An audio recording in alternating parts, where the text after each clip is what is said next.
Men istifodagi podpolkovnik Rahmonov Abdumon Xoliqovichman. Men ish faoliyatimda 1996-yil may oyida kichik inspektor lavozimida boshladim. Dispetcherlikda ham ishladim.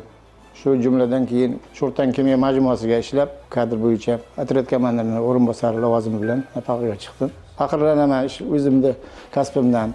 Iloji boricha xodim o'zini ustida yaxshilik bilan ishlasa, erta ro'zg'orim, farzandimning kelajagi desa, o'sha o'zini ishida yaxshiroq faoliyatini olib borish kerak.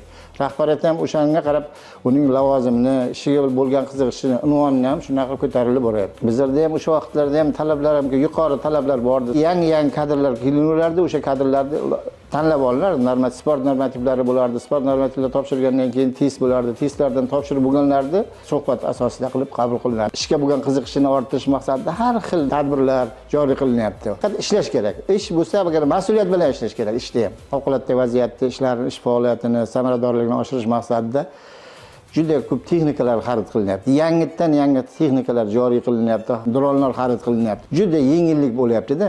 Raqamli integratsiya bo'lyapti. Hamma narsa kompyuterlashib bordi.